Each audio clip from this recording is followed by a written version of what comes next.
General de Unidad Democrática de Centro y vamos a empezar ahora con la reunión. Ya estamos transmitiendo por Facebook Live. Ante todo, buenas noches. A nombre de Unidad Democrática de Centro, todos los miércoles tenemos nuestra reunión que denominamos los miércoles del Demócrata de Centro. ¿Cuál es el objeto de las reuniones de los miércoles? Que todos los amigos, simpatizantes y partidarios del partido se puedan ir preparando y especializando en temas del Estado. ¿Qué duda cabe de que el tema penitenciario es un tema muy importante y es un tema que siempre ha dividido y unido a mucha gente? ¿No? ¿Qué hacer con los penales? Algunos dicen que los penales son escuelas del delito, otros que nos sirven para resocializar. ¿Cuál es el problema de fondo? ¿Por qué existe una aparente corrupción en los penales, que uno entra a los penales y encuentra todo? Todos esos temas, cuál es el origen y cuál es el problema, es acerca que vamos a conversar el día de hoy con el doctor Pérez Liendo. Entonces voy a dejar a nuestro frater Carlos Alberto Irigoyen a cargo de la reunión del día de hoy para que pueda presentar a nuestro ponente con el tema la reforma del sistema penitenciario, un tema importantísimo para todos los peruanos. Adelante, Carlos, por favor. Muchas gracias. Muy bienvenido, doctor Víctor Pérez Liendo. Un gusto tenerlo entre nosotros. El doctor Alberto Borea Odría, presidente de la Unidad Democrática de Centro, está aquí también con nosotros. Y los amigos que nos vienen siguiendo en vivo a través de Facebook. El doctor Víctor Pérez Liendo tiene 35 años de experiencia profesional en el ejercicio de lo que es el derecho penal, el derecho procesal penal, el derecho penitenciario, un currículum realmente admirable en lo que respecta a su asesoría a las más altas autoridades en el Ministerio de Justicia, en lo que respecta también a la administración del régimen penitenciario, su participación en distintos foros internacionales, eventos en los que él ha participado representando al Ministerio de Justicia, representando al gobierno del Perú en esos compromisos, lo califican, y sus contribuciones, por supuesto, publicaciones sobre las cárceles en Japón, lo que recuerdo que más me impactó por su claridad y el carácter conciso, de manera que, doctor Víctor Pérez Liendo, sea usted muy bienvenido. Estamos realmente abiertos a su disertación y sumamente seguros, convencidos de la riqueza de su experiencia profesional y de la capacitación a lo largo de todos estos años. Gracias por estar con nosotros y lo dejamos a usted en el uso de la palabra, doctor. Sí. Buenas noches a todos. En primer lugar, quisiera agradecer a Unidad Democrática de Centro por esta invitación y especialmente al doctor Borea. Bueno, el tema realmente es un tema, como bien se ha dicho, un tema de actualidad y un tema muy interesante y también bien discutible, ¿no? Se ha hablado desde hace muchos años, diría yo hasta desde hace 20, 30 años, de la reforma del sistema penitenciario, ¿no? Pero hasta ahora no se ha logrado, pues, hacer la verdadera reforma que se espera, ¿no? En el sentido de que el sistema penitenciario, como sabemos, es el que regula la ejecución de las penas privativas de libertad, ¿no? Y este sistema se encuentra, pues, así como estamos ahorita en la crisis de la pandemia, la crisis del sistema penitenciario también es una crisis de muchos años, ¿no? En el sentido de que hasta el momento no logra obtener los resultados que se persigue. ¿Y cuál es el resultado? Fundamentalmente, que el sistema obtenga la verdadera rehabilitación de las personas que han delinquido. Ese es el objetivo esencial. Y en tanto no se ha conseguido, se considera que el sistema está en una crisis crónica y permanente. Ahora bien, para poder hablar de un proceso de reforma del sistema penitenciario peruano, en primer lugar es importante tener claro el diagnóstico de la situación penitenciaria, ¿no? Es evidente el caos y la crisis que existe en nuestras cárceles, ¿no?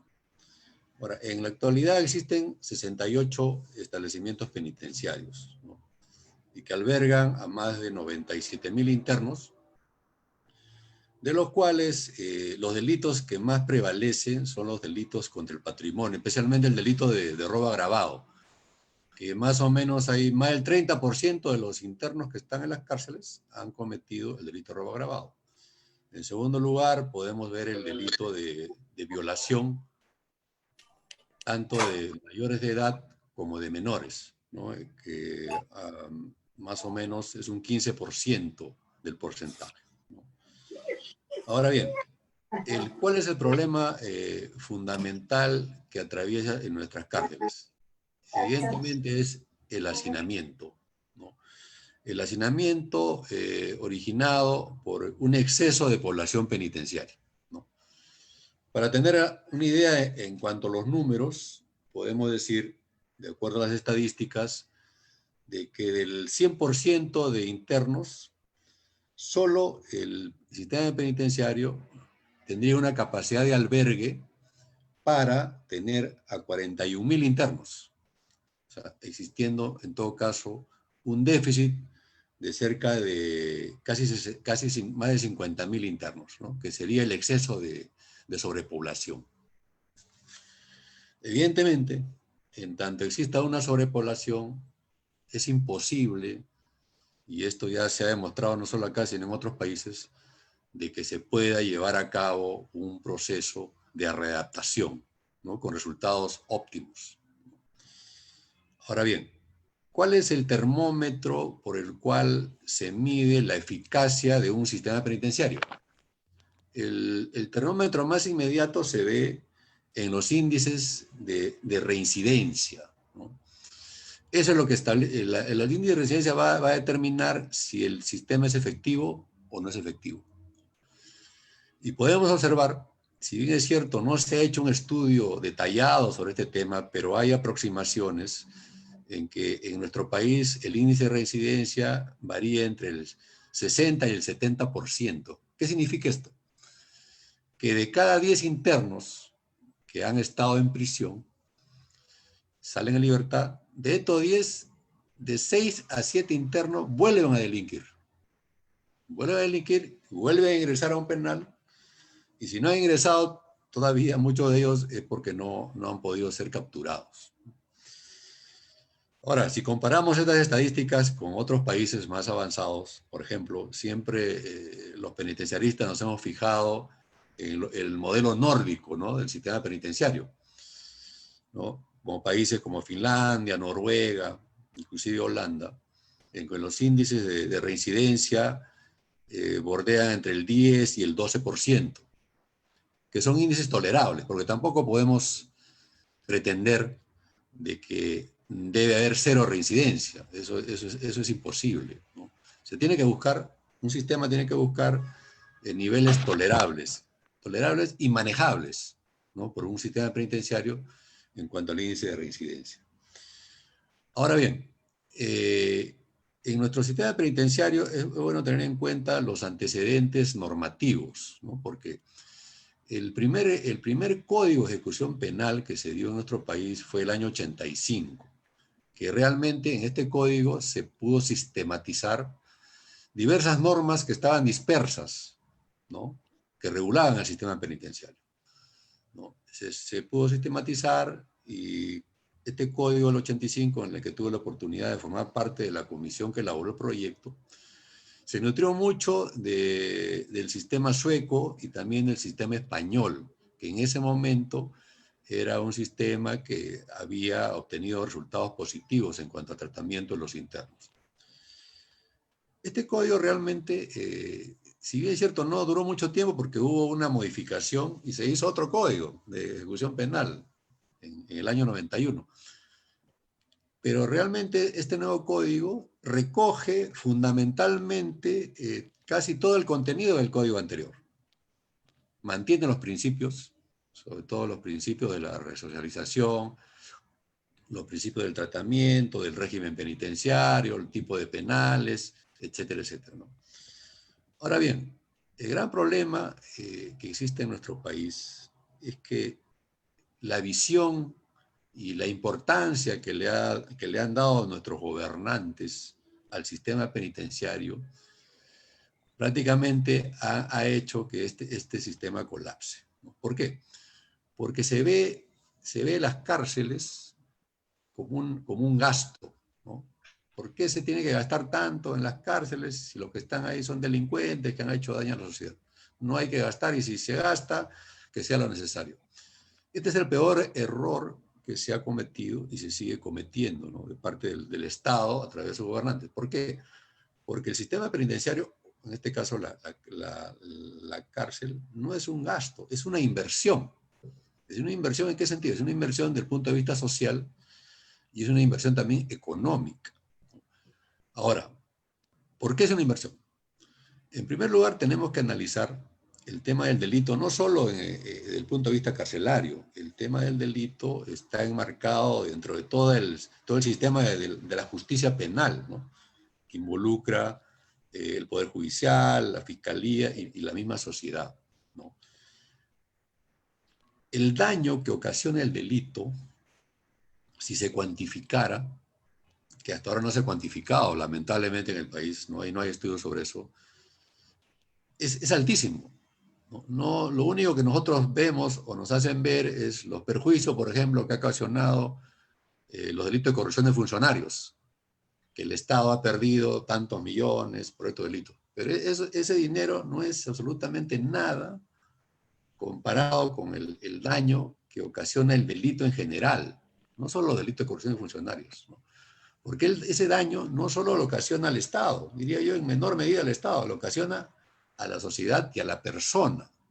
Si midiéramos económicamente el daño que sufre cada peruano por los delitos que ocurren, sería un monto pues inmenso, que sería bueno en algún momento poder determinarlo. Entonces, ¿qué es lo que persigue el sistema penitenciario en términos de inversión? En la medida que este sistema funcione, se va a reducir la delincuencia. O sea, al reducirse la delincuencia, obviamente, el daño ocasionado también se va a reducir, el daño económico. Y paralelamente va a haber un beneficio social, porque la disminución del delito, como repito, a límites manejables y tolerables, porque el delito no se va a poder erradicar por el momento, ¿no? Va a originar una paz social, una tranquilidad social y evidentemente un bienestar para el ciudadano. Todos vemos que el tema de la seguridad ciudadana cada día es acuciante y cada día todo el mundo teme por el peligro, inclusive de salir a las calles. Y más aún con esta pandemia que estamos viviendo. Entonces, en ese sentido, el gasto que se hace en lo que es cárceles es una inversión que lamentablemente el Estado no ha tomado conciencia de ello. Ahora bien, volviendo a nuestros elementos normativos. El Código de Ejecución Penal vigente realmente es un instrumento muy avanzado, pero sin embargo no se ha sabido implementarlo hasta el momento. Lamentablemente hay una política criminológica totalmente represiva. ¿A qué me refiero con esto?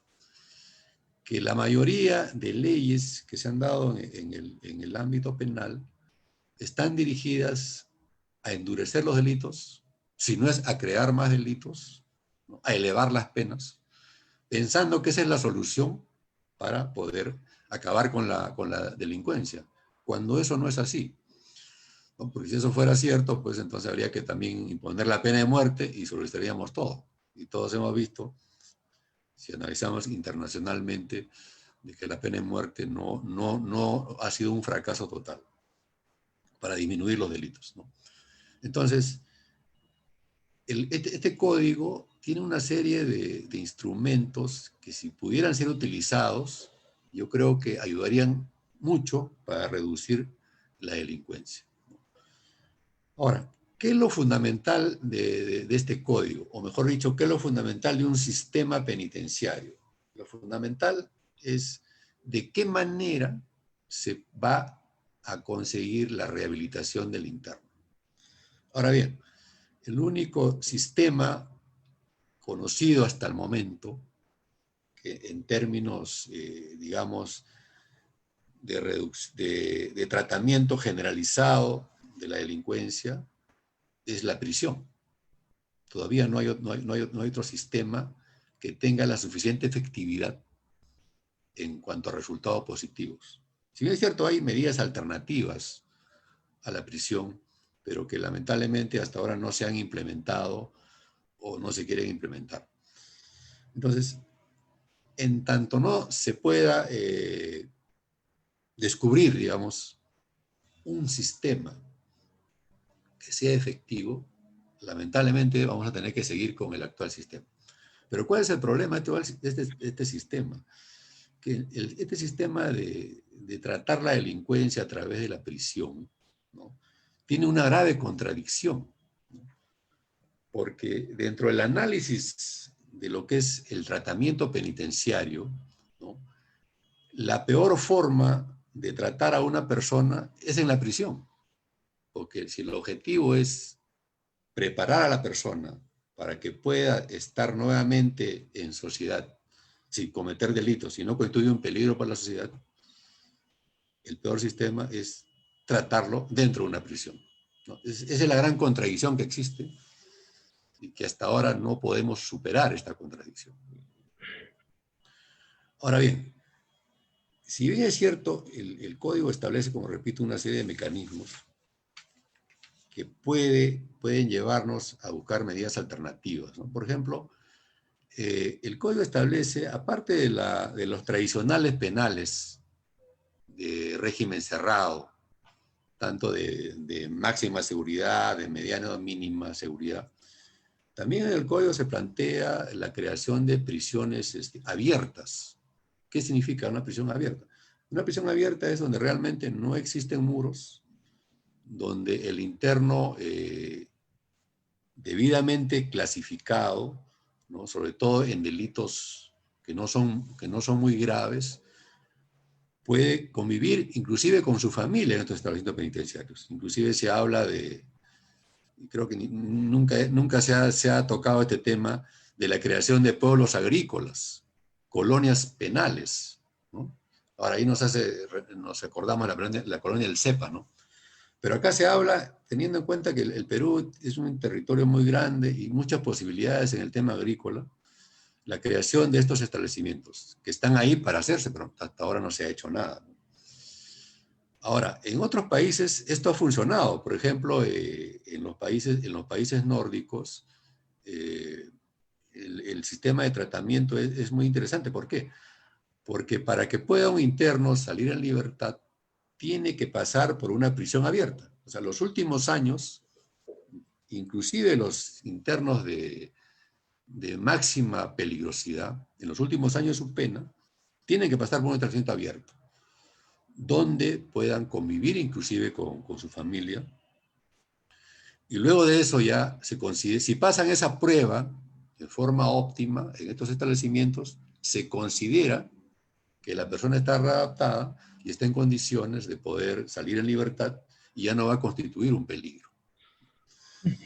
Ahora, el factor más preocupante que existe en nuestro país, y es de público conocimiento, como repito, es la sobrepoblación que origina el hacinamiento de los penales. O sea, con sobrepoblación y hacinamiento no se puede hacer absolutamente ninguna tarea efectiva de tratamiento penitenciario. ¿Por qué? Porque el tratamiento penitenciario empieza desde que entra el interno a la prisión con una debida clasificación. O sea, los internos tienen que estar separados, en primer lugar por edades, por el tipo de delito, si es reincidente o no es reincidente, pero eso es imposible hacerlo en nuestro país por el tipo de infraestructura que tenemos y, como repito, por el epidemia. Ahora bien, otro factor fundamental para la efectividad de un tratamiento penitenciario es contar con el personal preparado y capacitado para hacer la labor de tratamiento. Si bien es cierto, hay una escuela penitenciaria que se le denomina Centro Nacional de Estudios Criminológicos y Penitenciarios, pero que realmente no cumple la función para la cual fue creada. Lo que en este centro se da cursos de capacitación por breve tiempo, pero la idea original, cuando se hizo el Código de Ejecución Penal, era que esta escuela realmente formara al personal de tratamiento y también personal de seguridad para que pudiera aplicar los métodos necesarios para rehabilitar a los internos. Lamentablemente, actualmente esta escuela no cumple esa función. Otro elemento en este diagnóstico que estamos en el sistema penitenciario es el personal penitenciario que actualmente trabaja en las cárceles. Este personal penitenciario realmente, si bien es un personal muy abnegado en su trabajo, porque trabajar en una cárcel es sumamente complicado, ¿no? Como yo siempre he comentado, ¿no? Los dos lugares más complicados que existen en el mundo y que nadie quisiera estar son los hospitales, sobre todo los hospitales públicos, y las cárceles. Son los peores lugares, ¿no? Entonces, este personal realmente no tiene la suficiente capacitación, pero tampoco tiene el suficiente incentivo, ¿no? Porque es importante tener un incentivo para trabajar en las cárceles. Entonces, no rinde, ¿no? Ni da lo que debería esperarse de ellos. Ahora, otro elemento que tiene que ver con el diagnóstico es el tipo de tratamiento que se da en las cárceles. Como repito, el hecho de que hay un hacinamiento es un impedimento para llevar a cabo métodos de tratamiento como se podría llevar, por ejemplo, en los países nórdicos, ¿no? En los países nórdicos prácticamente la filosofía obviamente es distinta, ¿no? En nuestro país, o en los países, la mayoría de países, ¿no? La filosofía de la cárcel es que la cárcel es una especie de justicia a través del castigo, ¿no? Esa es la filosofía nuestra. Sin embargo, la filosofía de los países nórdicos, y por eso es la efectividad de su tratamiento, no es el castigo, no es la justicia por el castigo, sino es tratar de recuperar al interno de lo que ha hecho. Y para recuperarlo, ¿cómo se le ayuda? ¿Y cómo se le ayuda? Analizando los motivos por los que ha ingresado a prisión. Por ejemplo, haciendo un resumen, podríamos decir, ¿no? Si un interno ha ingresado a una prisión en Noruega por haber cometido delitos violentos, ¿no? Entonces, ¿qué es lo primero que se tiene que evaluar ahí? Se tiene que evaluar la personalidad del interno y por qué esa violencia, y que obviamente está ligada a la ira. Entonces, lo primero que se hace es un tratamiento individualizado sobre la personalidad de esta persona, para poder atacar ese problema, el problema de la ira. En segundo lugar, si un interno ha ingresado, y eso ocurre en Europa, sobre todo en los países nórdicos, hay mucho consumo de droga. Entonces, si entra por adicción de droga, el problema del interno es la droga. Entonces hay que curarle esa adicción. Entonces le hará un tratamiento relacionado a su adicción. Inclusive, y esto es curioso, hay muchos internos que han ingresado por haber estafado, sustraído cosas, ¿no? Entonces, según la filosofía del sistema penitenciario nórdico, ¿no? A esta persona que ingresa a prisión hay que ayudarlo a solucionar este problema que en principio es un problema económico. Si hay delinquido es por un problema económico. Entonces se le hace un tratamiento, inclusive se le apoya en ese sentido, ¿no? De cómo poder solucionar sus deudas, dicen ellos, ¿no? Las deudas que tiene. Entonces, esta es otra limitación más que existe en nuestro sistema penitenciario, ¿no? Que no hay un tratamiento adecuado y simplemente lo que se hace es mantener al interno en prisión, preocupándose de la seguridad de la cárcel, y eventualmente, en pocas cárceles peruanas, hay proyectos de trabajo penitenciario, ¿no?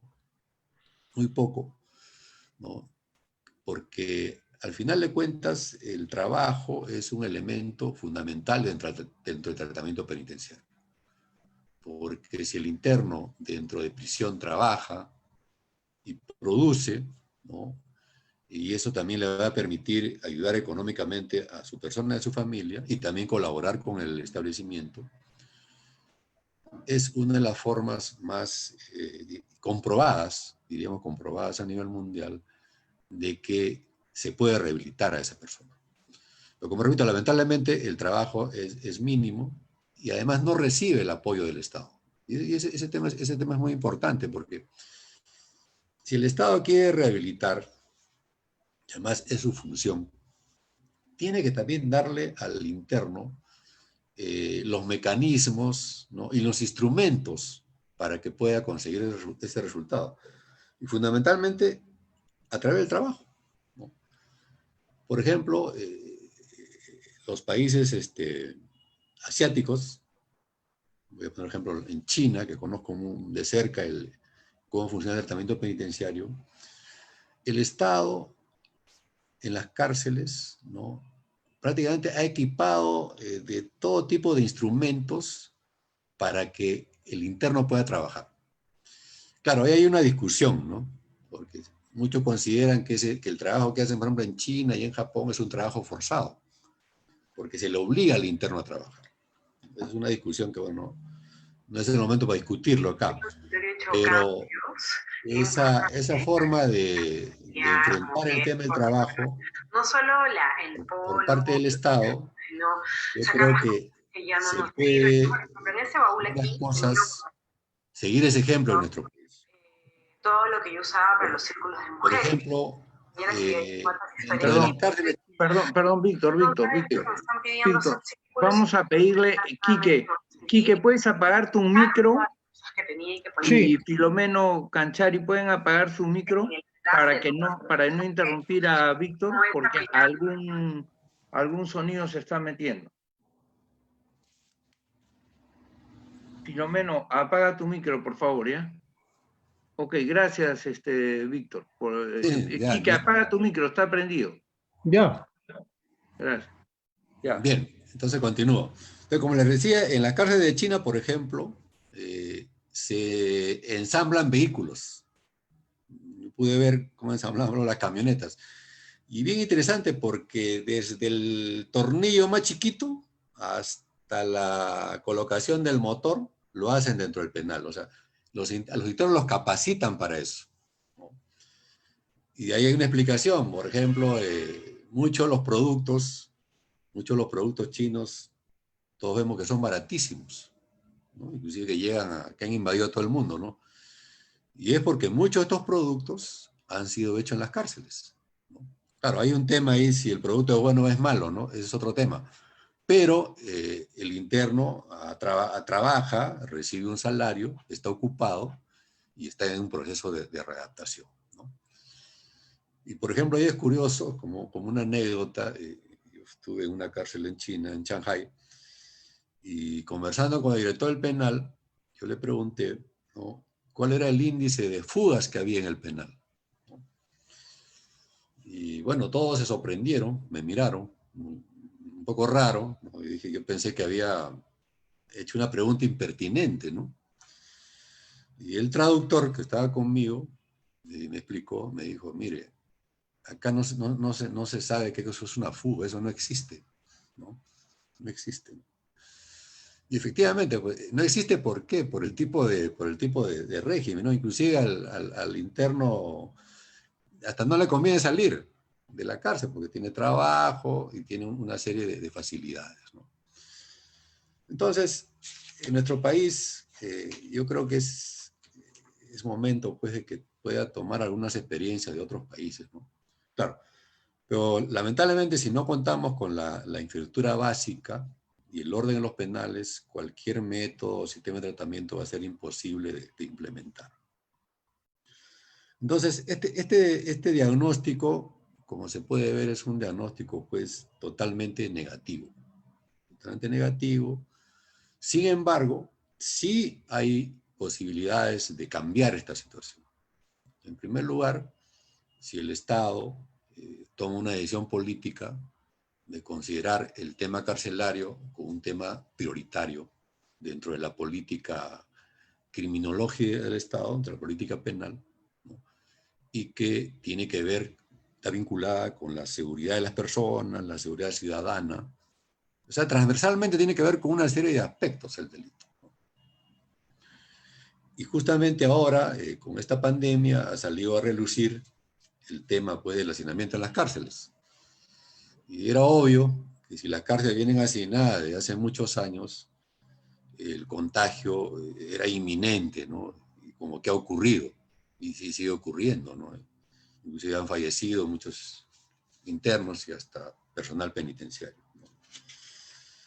Entonces, la pregunta viene acá, ¿qué es lo que se puede hacer con las cárceles del Perú para mejorarlas? ¿Cuál sería la reforma sustancial que habría que hacer? Claro, en primer lugar, hay un tema que es materia de controversia, ¿no? A nivel internacional y también en el Perú. El tema, por ejemplo, de la privatización de las cárceles, ¿no? ¿De qué manera a través de la privatización carcelaria se podría cambiar la situación del Perú? Lo curioso es que hubo un intento ya.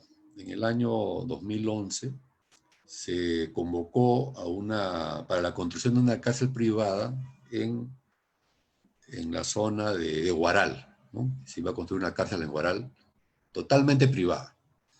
¿En qué sentido? O sea, la privatización normalmente de cárcel implica lo siguiente, ¿no?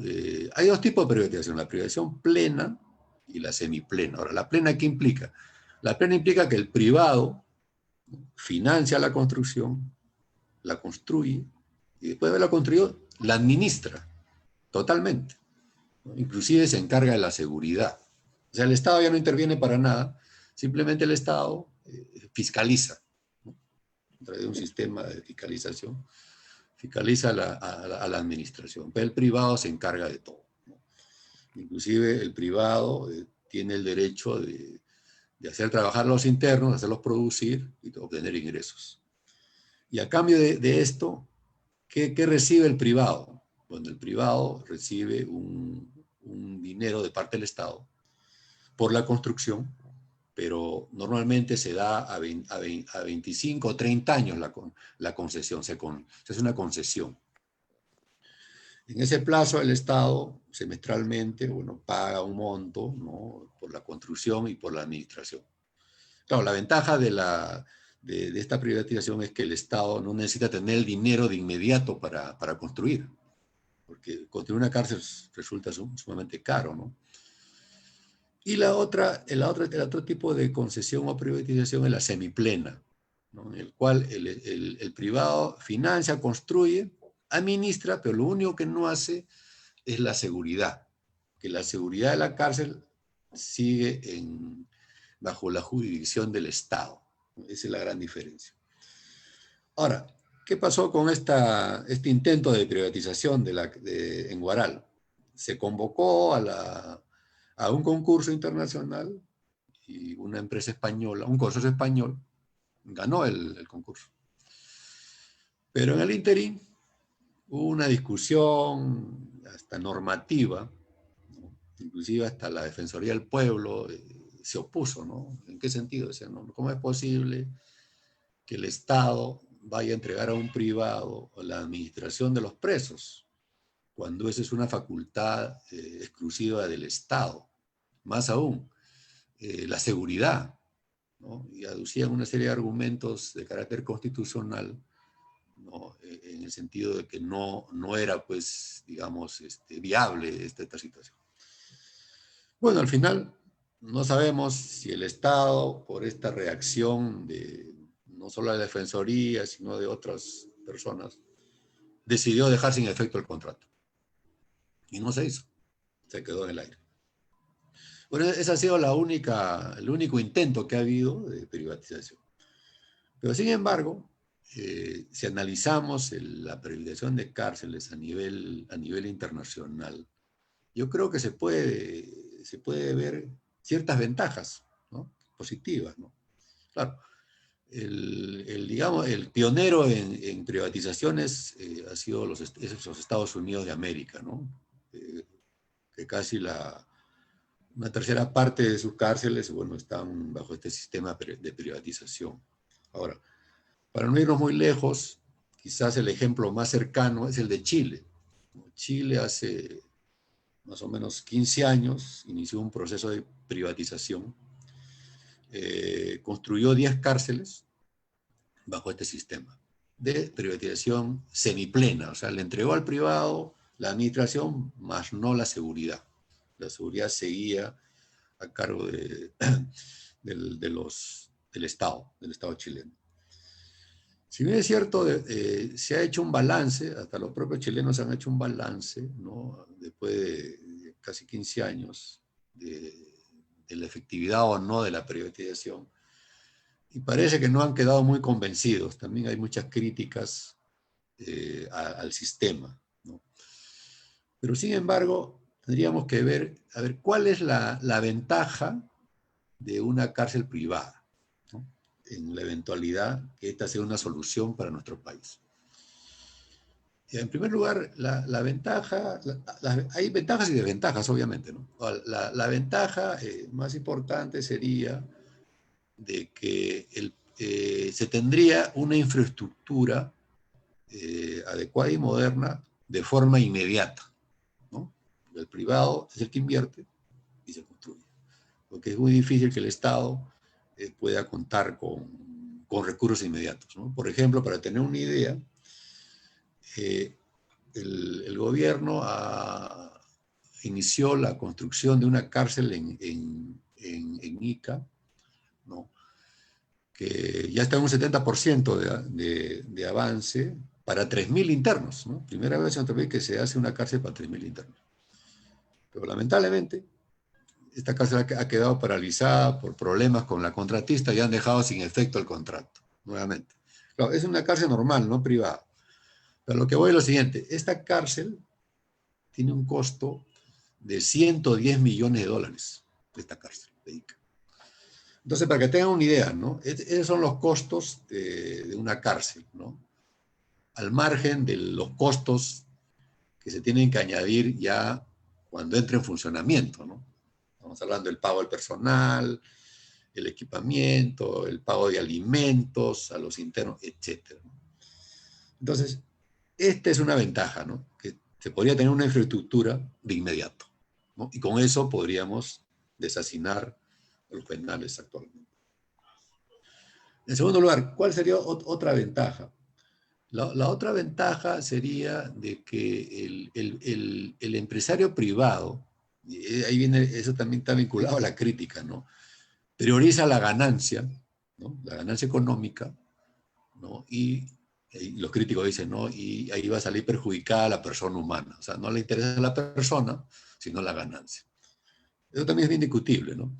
Pero el privado, en el sentido de la ganancia, lo que hace es, va a equipar esas cárceles para que los internos puedan trabajar y puedan tener un ingreso, no solo para el interno, sino también para el privado, para el empresario que ha invertido, ¿no? Y eso es una ventaja. ¿Por qué? Porque el trabajo que se haría en una cárcel privada, a diferencia del escaso trabajo que hay ahora en las cárceles, sería un trabajo que tendría una connotación empresarial, ¿no? Y todos sabemos pues que el Estado no es empresario, y si hace de empresario es un mal empresario, ¿no? Por eso hemos visto pues ya esa historia de todas las empresas públicas que se hicieron y fracasaron por mala gestión, ¿no? Entonces, esta sería una ventaja de la privatización, ¿no? Del trabajo que se puede implementar en las cárceles. Y en tercer lugar, otro elemento también sería en cuanto al personal, ¿no? El privado, obviamente, actuando como empresario, tiene que colocar al mejor personal y más adecuado para gestionar una cárcel, A diferencia de nuestra realidad, que muchas veces no se cuenta pues, con el personal realmente adecuado, ¿no? Y al margen de otro tema de corrupción, que podríamos hablar también en cuanto al tema penitenciario, ¿no? En cuanto al personal. Bueno, es otro tema que sería muy largo de discutir, ¿no? Entonces, considero que esos tres elementos serían una ventaja, ¿no?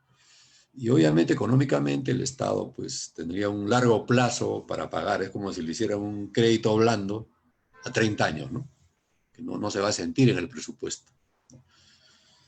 Pero ¿cuál sería la idea? O sea, la idea ahorita para enfrentar el actual hacinamiento sería implementar un proyecto de por lo menos la construcción de 10 cárceles a nivel nacional.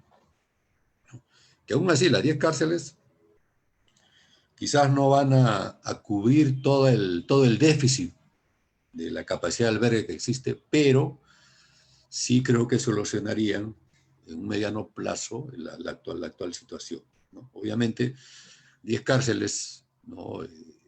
Será una inversión, pues, por lo menos, si vemos que una cárcel está a un promedio de 100 millones de dólares, ¿no? Mi cárcel necesitaría unos 1.000 millones de inmediato, ¿no? Que es difícil de conseguir, y por eso la alternativa sería las prisiones privadas. Ahora, claro, las desventajas, hay también desventajas, como repito, muchos van a decir sí, pero hay un problema, pues. La desventaja es que el privado va a explotar al interno. La desventaja sería cómo el privado en cuanto al régimen disciplinario entre una cárcel, cómo el privado va a disciplinar al interno, cómo lo va a sancionar, ¿no? Si eso es una facultad del Estado, ¿no? En fin, esas son las desventajas. Ahora, por ejemplo, en Estados Unidos, en las experiencias de privatización, ha habido también problemas, no todo esto es perfecto, ¿no? En el sentido de que muchas veces, casos concretos, ¿no? Ha habido fugas. Imagínense una fuga en una cárcel privada, ¿no? Entonces ahí viene el gran problema, ¿no? O sea, ¿quién es responsable de la fuga? ¿No? Si es el encargado de la cárcel o el Estado, ¿no? Pues si ya la cárcel no está en poder del Estado, ¿no? Entonces, ahí ha habido grandes problemas, sobre todo los contratos de este tipo de privatización son muy complejos, son sumamente complejos, ¿no? Porque además, por ejemplo, cuando empieza el privado con una cárcel, por ejemplo, recibe 1.000 internos. Pero ¿qué pasa? En el transcurso del proceso ya de funcionamiento de la cárcel, por razones X, el Poder Judicial puede pues, liberar, ¿no? Libera 100, 200. Y al final el empresario privado que había hecho su presupuesto con 1.000 internos, resulta que a los 2 años solo tiene pues 600 internos, ¿no? Ahí ese es otro problema, ¿no? Que es bien complicado, que es bien difícil de resolver, ¿no? O sea, tiene que haber contratos muy precisos, es, como repito, muy complejo. Entonces, es una posibilidad que pienso se podría implementar en el Perú. Ahora, el otro aspecto que es importante tratar, si consideramos que no va a haber privatización, es de qué manera se puede desasignar los penales a través, y eso se está discutiendo ahora y se está dando a través de la liberación de internos, ¿no? Inclusive han salido varias normas, ¿no? Con motivo de esto de la pandemia, tratar de desasignar los penales, liberando internos para que baje la capacidad y pueda haber un manejo más eficiente. Pero ¿qué ha pasado? Nos encontramos con un problema, ¿no? De que la mayoría de internos que están en las cárceles peruanas pues son internos peligrosos, de delitos peligrosos, ¿no? Muy pocos delitos que realmente no revisten peligrosidad sí pueden merecer una libertad, pues, ¿no? En estos momentos, ¿no? Por ejemplo, este delito que realmente no tendría sentido, ¿no? De que estén en prisión el de omisión de asistencia familiar, ¿no? Por ejemplo, ese delito en un país nórdico sería imposible ver que detenida una persona por ese delito, ¿no? Al contrario, al detener a la persona por omisión, está perjudicando aún más a la víctima de esta persona, ¿no? Que no le pasan una pensión, ¿no? Ahí se tienen que meter otros mecanismos para permitir que esta persona pueda trabajar, generar un ingreso y atender las pensiones, ¿no? En fin, o sea, son muy pocos los delitos, digamos, menos graves que hay en las cárceles que permitirían una salida, pues, digamos, masiva de internos, como ha habido en otros países, ¿no?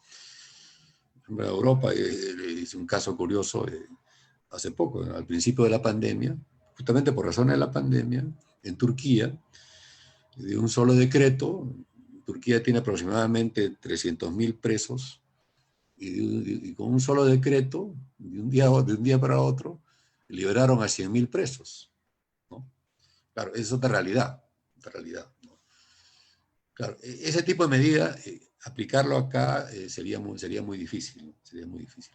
Ahora, obviamente la norma, inclusive, que se ha sacado, ¿no?, para liberar internos, es totalmente contradictoria, ¿no? Porque dice que todos tendrían esa posibilidad, ¿no?, de salir, pero plantea tantas excepciones que el 95% de las excepciones incluyen el 95% de los delitos.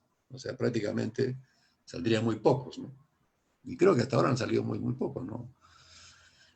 Y además hay otro problema, ya que está vinculado al Poder Judicial y a la Fiscalía, que tenemos una Fiscalía totalmente represiva, ¿no?, que no se da cuenta que ellos son los defensores de la legalidad, ¿no? Ellos no solo tienen que defender digamos, los derechos de las personas que han sido agraviadas, sino también tienen que defender los derechos de los delincuentes y hasta de los internos. Eso significa defender la legalidad.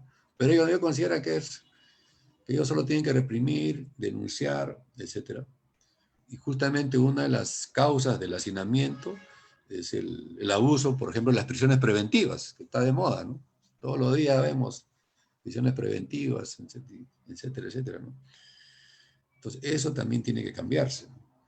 Y en segundo lugar, el otro problema, como dije al principio, acá en nuestro país hay una sobrecriminalización, ¿no?, tanto de las penas como de los procesos, ¿no?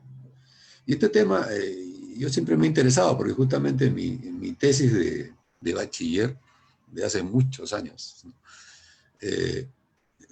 se denominaba así, ¿no?, los procesos de criminalización y descriminalización en la reforma del derecho penal peruano, ¿no? Entonces, ¿yo qué hice? Empecé a buscar desde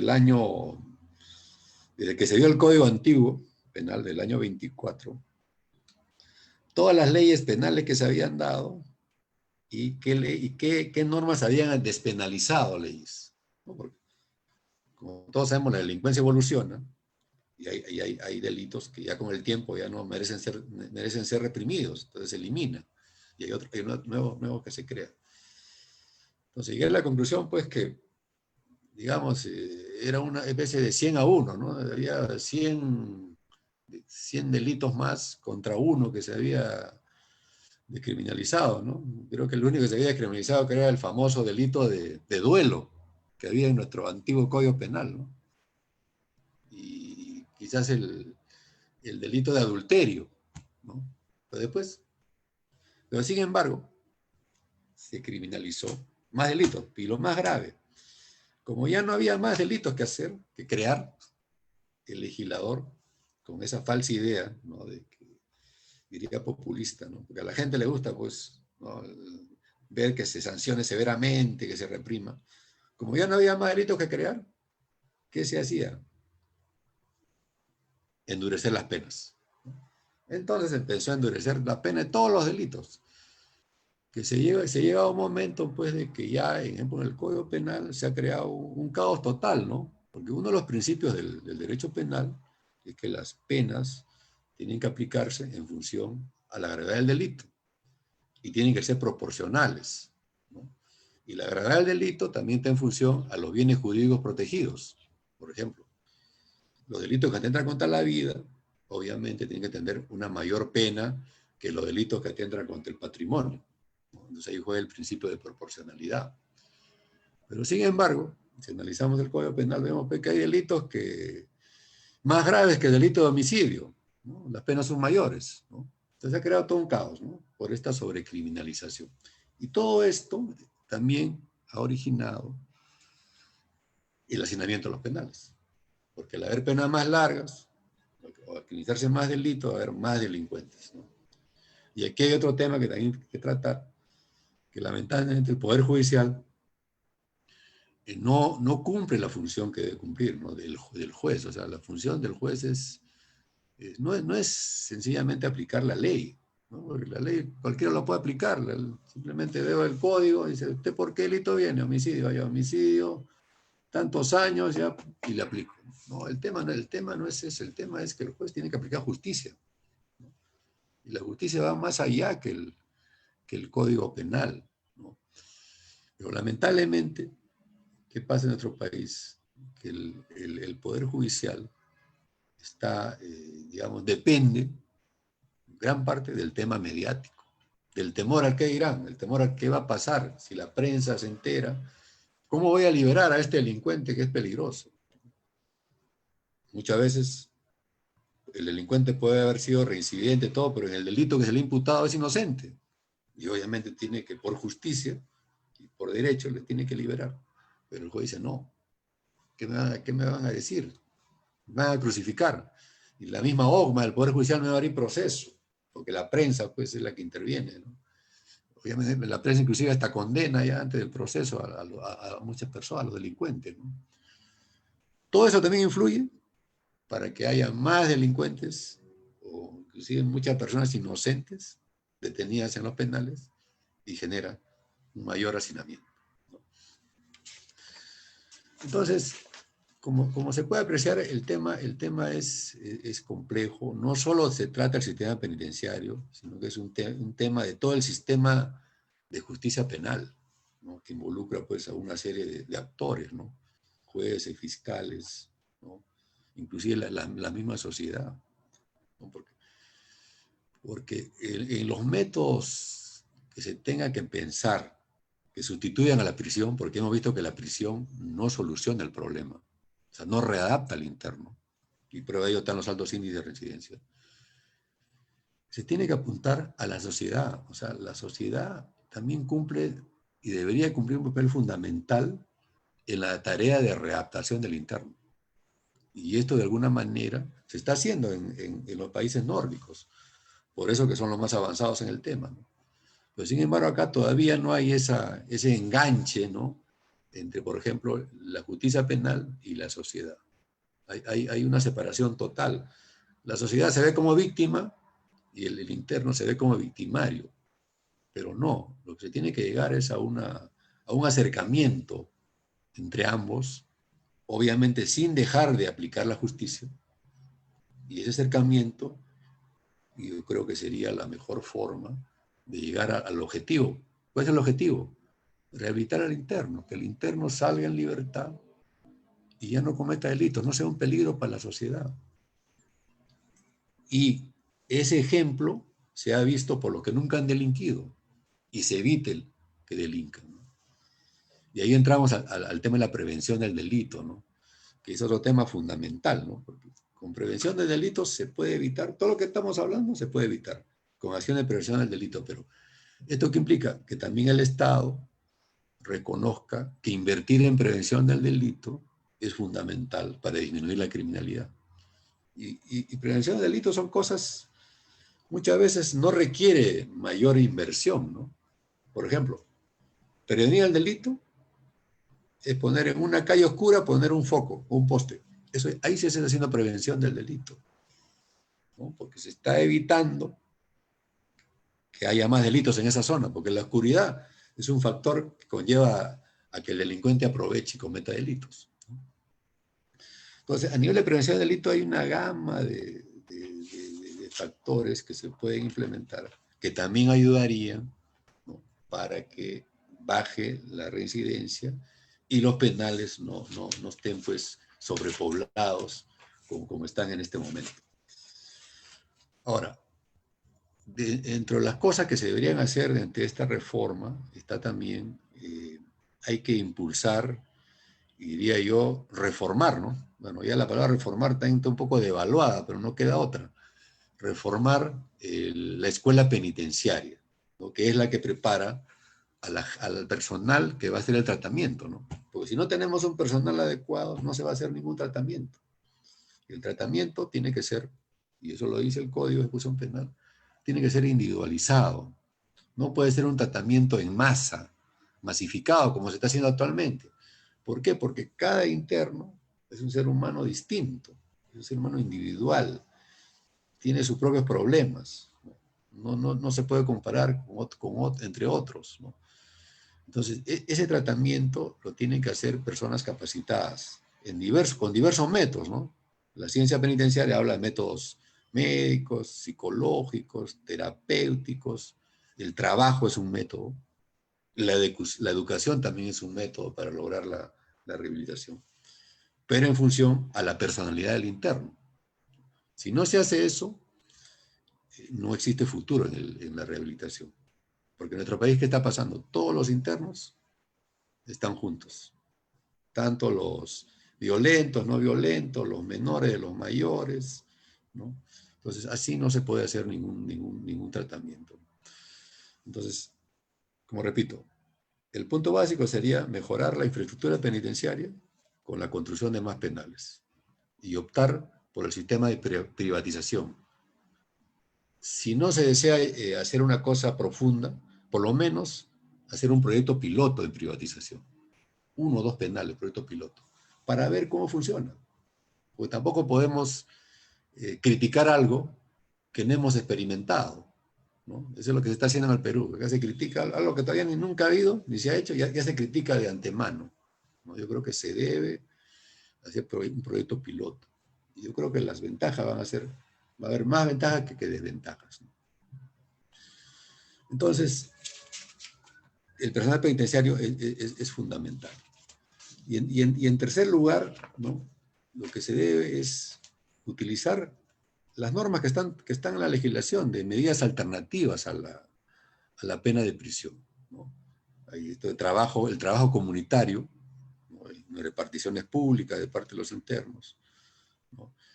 Inclusive el uso de los grilletes, que no se está usando, pero no para procesados. Yo creo que el uso de los grilletes podría ser para sentenciados. O sea, debería haber pena a usar grilletes en su domicilio. Esa sería la pena, que reemplazaría la pena de prisión.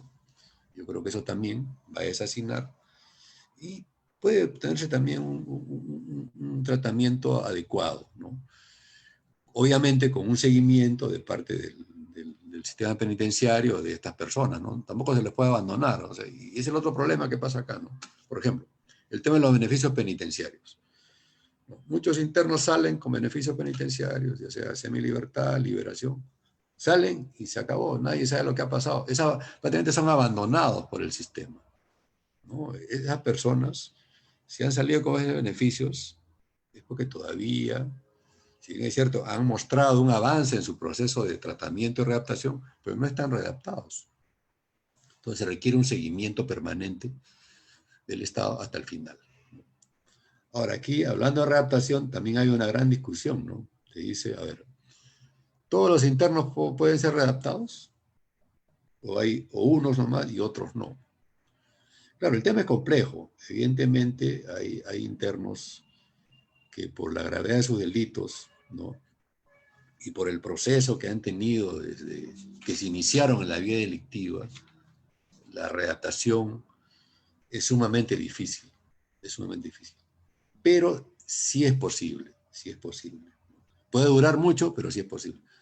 Pero si nunca se inicia un proceso serio de readaptación, ahí sí sería imposible, ¿no? Entonces, estas propuestas, que son propuestas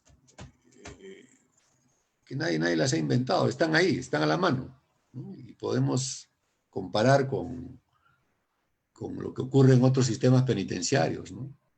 Donde han tenido éxito, y sobre todo deberíamos tomar varios aspectos del sistema penitenciario nórdico, ¿no? Que ofrece grandes resultados en el proceso de rehabilitación de los internos, ¿no? Yo creo que, no sé si he sido claro en dar una idea muy general del sistema penitenciario, de su diagnóstico y lo que se podría hacer, ¿no? Y quedo a disposición de ustedes para las preguntas que consideren pertinentes hacer. Agradecemos al doctor Pérez Liendo por la gran exposición que nos acaba de dar y nos ha abierto quizás unos pasadizos, ¿no? Y alternativas para poder darle solución al tema de los penales. Tenemos algunas preguntas con respecto a la despenalización. Se puso en moda y se sacó el tema de los grilletes electrónicos. ¿Cuál es su opinión acerca de los grilletes electrónicos? Nos indica Pedro Rojas. Sí, los grilletes electrónicos creo que cuando salió la norma fue una medida positiva, ¿no? Pero lamentablemente, el primer problema que hubo ahí es que no había grilletes, ¿no? O sea, se licitó una compra de billetes creo de hace varios años, ¿eh? Y al final hubo problemas con la empresa, no se llegó realmente a tener los grilletes electrónicos. Pero yo creo que es una buena medida en la actualidad, sobre todo para los internos procesados. Pero yo considero de que se debería considerar los billetes electrónicos también para sentenciados. Considerarlo como una pena, como he dicho, la pena que cumplan en su domicilio con los grilletes, ¿no? Y a través de una geolocalización satelital, ¿no? Para saber dónde se encuentra el interno. Yo creo que esa es una buena medida. Gracias. Acá tenemos algunas preguntas que también nos lanzan por el Facebook y algunos comentarios que nos han mandado. Cuando usted, bueno, aquí Eduardo Candeli también nos dice a través del chat que la Fiscalía de Prevención del Delito ha sido creada para prevenir el delito. ¿Qué función cumple y si realmente se llega a prevenir el delito, ¿no? Ya, bueno, yo considero que en el caso de la Fiscalía no está cumpliendo la verdadera función de prevención del delito, ¿no? ¿En qué sentido? Que siempre la Fiscalía, y no solo la Fiscalía, sino hasta digamos, la policía, siempre se llega tarde. Se llega cuando ya ocurrió el delito. Y eso lo vemos a diario en nuestro país. Se llega cuando ya ocurrió, digamos, la desgracia, y recién ahí se empiezan a tomar medidas, ¿no? Y esas medidas ya no son de prevención, pues ya es post-prevención, ¿no? Entonces yo creo que ahí se tiene que reorientar, ¿no? Sobre todo los mecanismos y los objetivos de la Fiscalía de Prevención del Delito, ¿no? Prevención del delito no es esperar que vaya una persona a denunciar algo, ¿no? Y decir, mire, acaba de ocurrir tal cosa. No.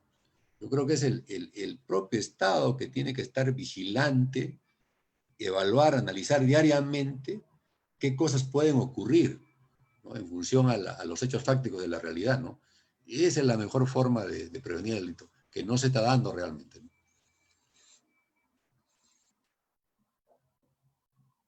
Perdón, otra apreciación que nos hacen bueno, esta es una pregunta personal, ¿no? Sí. Cuando se creó dentro del sistema penitenciario justamente la resocialización del reo, se pensó pues en la teoría cuaquera que venía de Estados Unidos, que tenían que el penal estaba para que ellos se puedan resocializar, por eso inclusive había los aislamientos personales para que la persona piense, espíritu de enmienda y salga, ¿no? Eso es siempre y cuando existe el deseo en la persona de querer cambiar. Pero el alto grado de reincidencia en el Perú nos demuestra que esa intención de querer cambiar no existe, ¿no? Entonces, ¿qué hacer con los reincidentes, ¿no? Entonces, obviamente, sale del penal, pero ni bien sale algunos a los 2, 3 días, otra vez ya está cometiendo el delito. Entonces, la pregunta uno es, ¿qué hacer con los reincidentes? Si ahí convendría mandarlos a un penal donde así tipo cepa, donde trabajen de verdad y aprendan algún oficio, ¿no? O dos, yo también tenía otra idea. Yo también coincido con usted en respecto al tema de los penales privados, ¿no? Porque allí lo que se va a hacer es la maximización de los recursos, ¿no? Entonces, allí solamente vendría una pregunta y espero que luego Alberto Borea, después de quizás también pueda colaborar con algo, ¿es anticonstitucional hacer trabajar al reo, ¿no? Y ahí habrían, porque ahí habría quizás algo que analizar. Y bueno, lo dejo con eso y luego le hago otras preguntas que también nos lanza por el Facebook Live.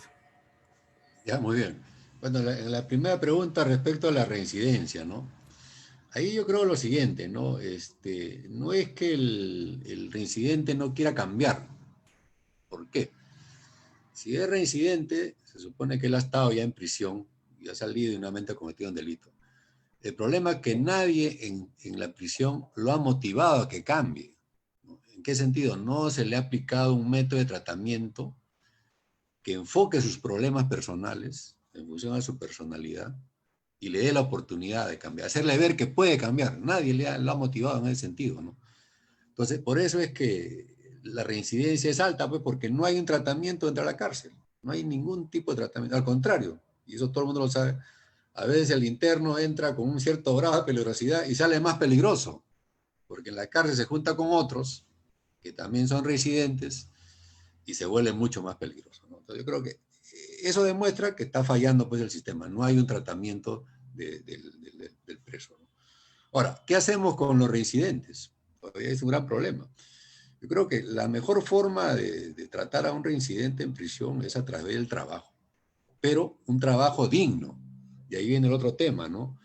Si obligara a trabajar, como por ejemplo se hace en Japón o en China, violaría la Constitución, ¿no? Porque ahí se considera pues, casi como un trabajo forzado. Y eso estaría prohibido, pues, ¿no? Basta nomás ver las normas de la Organización Internacional del Trabajo que prohíben tajantemente el trabajo forzado.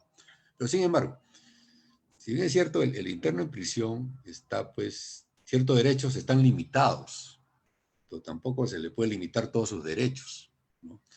Entonces, si el trabajo es digno y de ese trabajo el interno obtiene un ingreso para él y su familia, ¿no? Considero que sí debería trabajar, ¿no? Y eso no se debería entender como que se le estaría obligando, ¿no? Salvo que por las condiciones, digamos, de salud, etcétera, el interno no esté en capacidad de trabajar, ¿no? Ese es otro tema, ¿no? Pero yo considero que el trabajo es fundamental.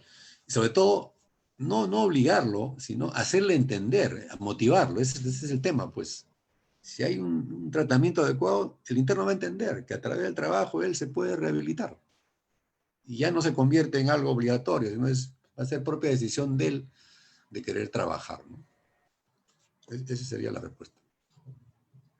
Ok, gracias. Franz Guerra del Cusco nos hace una pregunta. Usted dijo de que los grilletes, por ejemplo, no solamente deben ser para procesados, sino también cabría la posibilidad que esos grilletes sean para los sentenciados, ¿no? Para poder despenalizar o para poder desasinar las cárceles, ¿no? La pregunta es, no sé si Fran, es ¿de qué otras maneras se puede sancionar sin tener que encarcelar a quien delinque? Claro, ahí hay una serie de medidas alternativas, ¿no?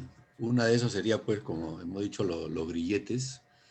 Y otra es el tema, como mencioné, de las prisiones abiertas, ¿no? Que las prisiones abiertas son, pues, digamos, lugares donde no hay muros, ¿no? Son una especie de grandes residencias, digamos, entre comillas, ¿no? Donde el interno, en los internos, sobre todo los internos no peligrosos, pueden ir directamente a esos lugares al iniciar la ejecución de su pena, ¿no? Y ahí van a tener la posibilidad de trabajar, etc. Y en el caso de los internos peligrosos, que es el gran problema, acá el problema en Perú es la delincuencia peligrosa, podrían estar en estos lugares abiertos, pero en las últimas etapas del tratamiento, ¿no? Por ejemplo, si un interno es condenado a 15 años, por ejemplo, los últimos 4 años podrían estar en un penal abierto, ¿no? Ya no en un penal cerrado, ¿no?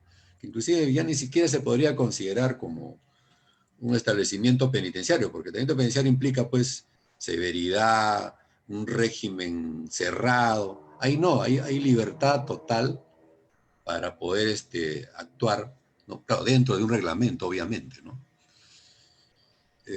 Y también las otras posibilidades que se dan es que el interno pueda salir, ¿no? Como hay en otros lugares, a trabajar en el día, ¿no?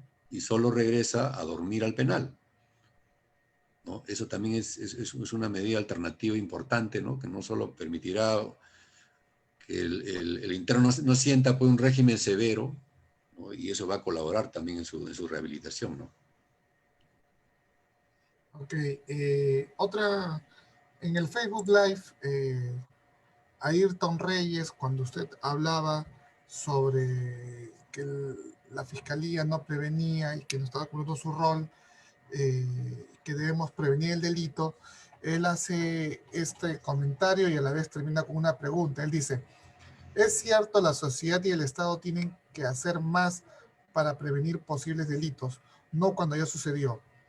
Estaría perfecto que haya un cambio. ¿Usted lo ve posible con este gobierno actual? O quizás la pregunta que yo entiendo es, en el ambiente actual, ¿usted cree que están dadas las condiciones para que eso suceda? ¿Qué debería cambiar en la sociedad, ¿no? Complementando yo la pregunta de Ayrton Reyes, para que se pueda dar esta reunión? Porque usted decía de que para la política de penal tenía que juntarse los que legislan las leyes, porque todo lo penalizan, los jueces, los fiscales, el Congreso.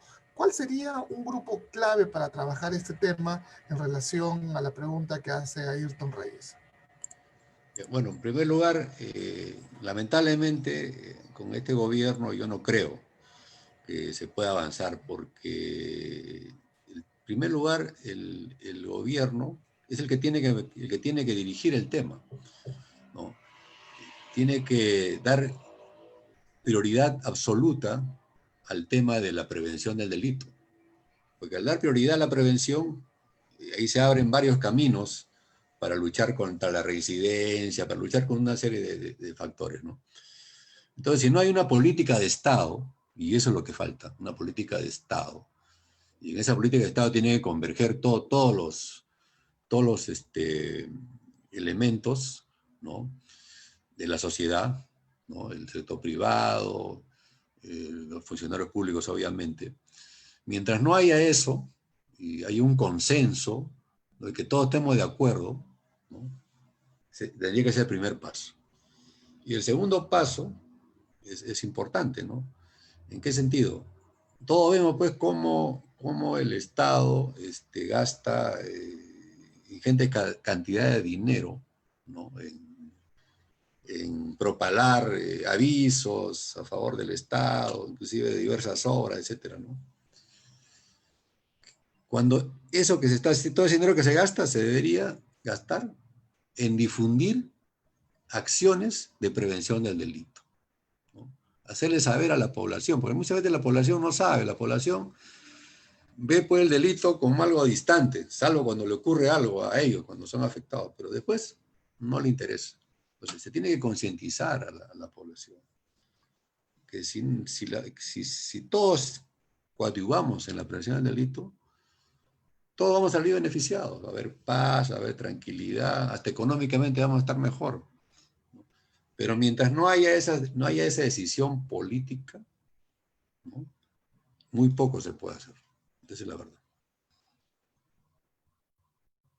Ok, vamos a culminar con una pregunta adicional antes de darle el pase al doctor Alberto Borea.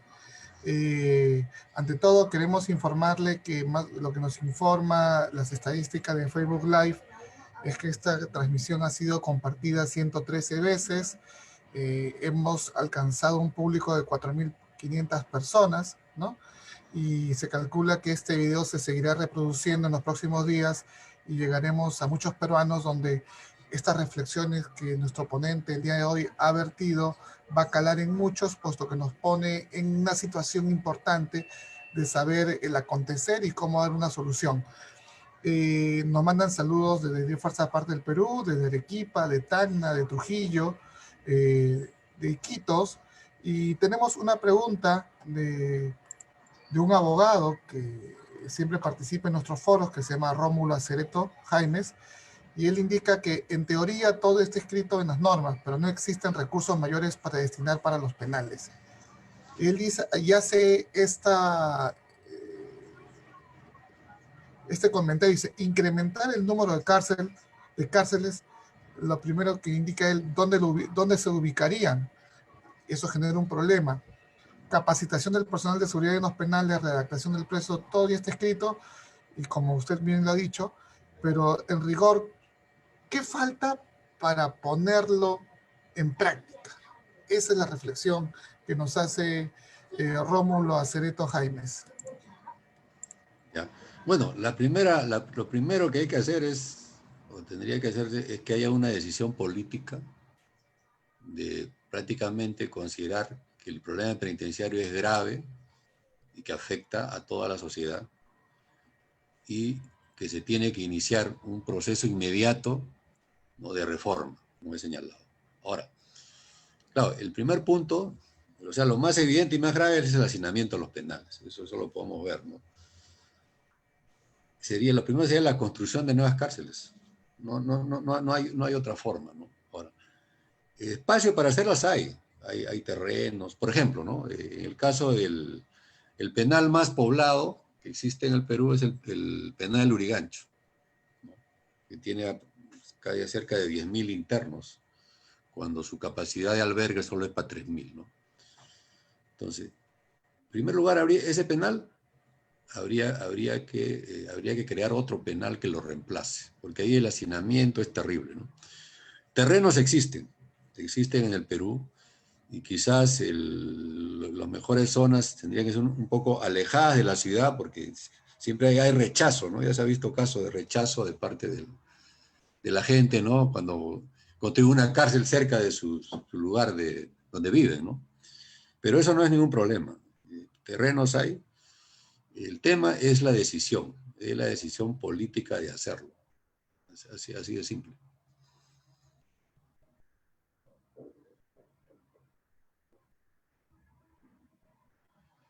Ok, agradecemos a nuestro ponente, el doctor Víctor Pérez Liendo, por la gran charla que nos ha brindado a todos esta noche, y vamos a dar el pase ahora al presidente del partido, Alberto Borrego Odría, para que pueda despedir a nuestro ponente. Bueno, en primer lugar, Víctor, muchas gracias a ti por la generosidad que has tenido de compartir con nosotros tus conocimientos, y además de hacerlo con mucha claridad, y como acabo de ver un mensaje de Eduardo Candiotti que nos está siguiendo desde digamos, la sala Zoom viene a ser como una suerte de la sala de clases, ¿no es verdad? Como decía David, nosotros en este momento estamos llegando, ahorita, en este instante, a más de 4.000 personas, y lo más probable es que eso se multiplica por 4, por 5 en los días siguientes a los cuales nosotros, digamos, emitimos esta conferencia, porque así es como funciona el Facebook. Mucha gente lo ve en el momento en que tiene oportunidad para verlo. Ya hay muchos que les interesa el tema penitenciario, como tú comprendes, y tú lo sabes mejor que nosotros, digamos. Todas las personas que tienen un pariente o han tenido o algo por el estilo van a estar interesados en un planteamiento tuyo, además que eres una autoridad internacional en la materia. Nosotros encantadísimos con eso, y yo quisiera, como presidente del partido, porque tú has dicho algunas cosas interesantes, pedirte si nos pudieras plantear una suerte de pequeño programa, porque tú has dicho mucho depende de la decisión política, y efectivamente yo creo que uno de los temas centrales en todas las cosas está en convencer a la sociedad en cuánto es lo que se va a gastar y cuánto es lo que se va a ahorrar eventualmente, o cuáles son los gastos estimados que se van a ahorrar. Tú dices, por ejemplo, vamos a gastar $1.000 millones si hacemos 10 cárceles.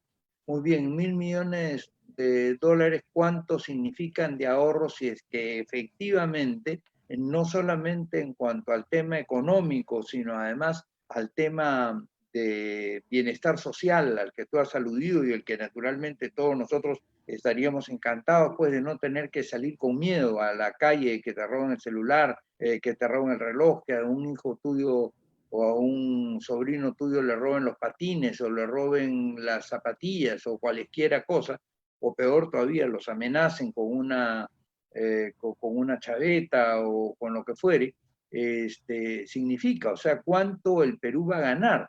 Las cosas, a veces hay que pensarlo, y yo tenía un maestro político, por cierto, ustedes saben que yo he sido discípulo muy cercano de Aya de la Torre, y Víctor Raúl decía respecto a las obras de irrigación que en ese momento no se hacían. O sea, él estaba, por cierto, como buen trujillano detrás de Chavimochi, pero también los lambayecanos insistían en olmos en esa época y no se hacía.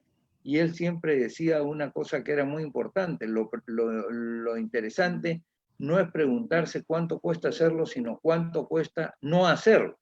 Y entonces, en esa medida, por ejemplo, ¿cuánto ha costado poner Ica en valor, vamos a decir de alguna manera, con todo este proceso de hacer que efectivamente se llene de verde una carretera que antes, y no hace mucho, hará cosa de 15 años, nosotros íbamos y era simplemente un desierto? Entonces, ¿cuánto costaría, o sea, cuánto beneficio traería al Perú el tema de una política carcelaria como la que tú estás planteando desde todas las perspectivas, no solamente desde la perspectiva, no solamente de la perspectiva económica, sino de, más o menos se hacen hoy día estimados del costo social, ¿no es verdad? Otro tema que sería interesante, y ojalá tú pudieras ayudarnos y convertirlo esto, en todo caso, en un análisis con algunos otros técnicos que tú mismo propongas y nosotros también, en el tema del costo del mantenimiento, por ejemplo, de un recluso en el sector privado, en el sector público, en fin, ¿cuánto cuesta hoy día, por ejemplo, mantener un recluso en las cárceles a pesar de la muy mala situación en que están por las razones que tú mismo has señalado? ¿Y cuánto habría que pagarle, por ejemplo, a un contratista privado para que ese mismo tuviese, digamos, la cárcel en concesión, vamos a decir de alguna manera, en una concesión plena o en una concesión semiplena, como tú lo has planteado, ¿no? Entonces yo quisiera, como presidente del partido, y estoy seguro que interpretando al secretario general, que es el doctor David Torres, que ha llevado a cabo la estación de preguntas, al secretario de Relaciones institucionales, que es Carlos Alberto Irigoyen, quien te ha presentado, y además a todos los secretarios nacionales del partido y a toda la gente que nos sigue. Creo interpretar que eso sería muy interesante para todos nosotros, poder tener también en este tema una respuesta, como estamos trabajando con algunos técnicos en los temas de economía, con otros en los temas de estructura del Estado, en fin, incluso en temas concretos como acciones de amparo, etcétera, todas esas cosas, o en los temas de organización social. Entonces, yo quería pedirte eso, que nos ayudes, que te integres, si fuera posible, al partido, que nos ayudes.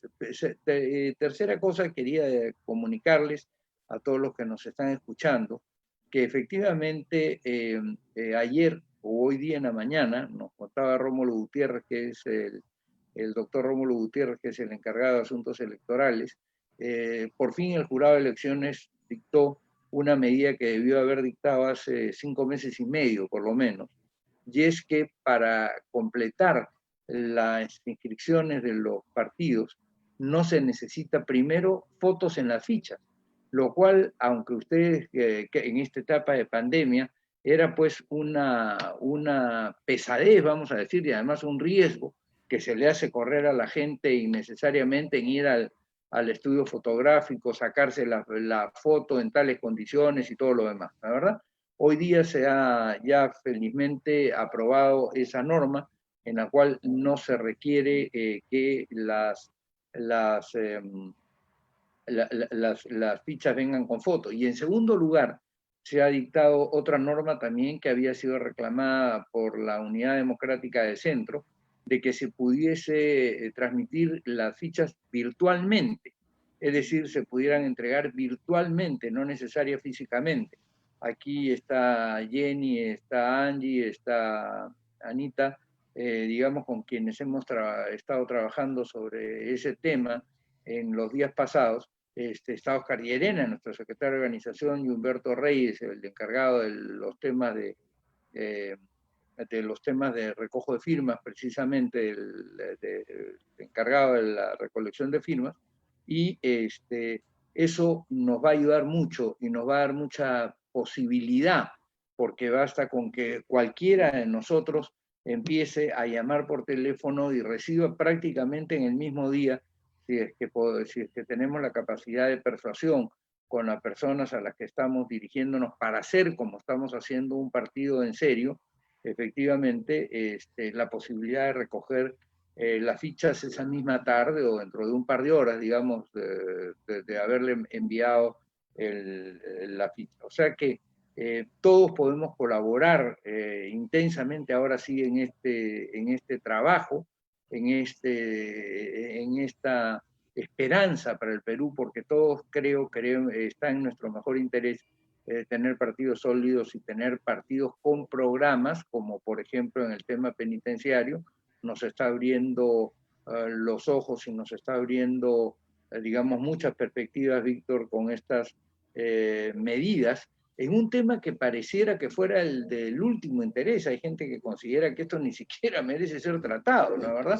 Sino que, claro, hay personas que, bueno, se han formado poco, incluso en sus temas de humanidades, y dicen, como decía Víctor, toda esta gente ya fuera, ¿no es verdad? No es así. Y entonces, en este tipo de conversatorios, pues, Víctor, nos encanta que hayas estado con nosotros, y les agradecemos a todos los amigos que nos han seguido en el Facebook Live y en el Zoom, por cierto. Estamos muy contentos de haber podido, digamos, contar con tu participación. Quiero además decirles que el próximo miércoles vamos a tratar el tema del COVID y del tratamiento del COVID y de cómo debemos de seguir, digamos, las políticas, digamos, en el propio COVID, como prevención del COVID.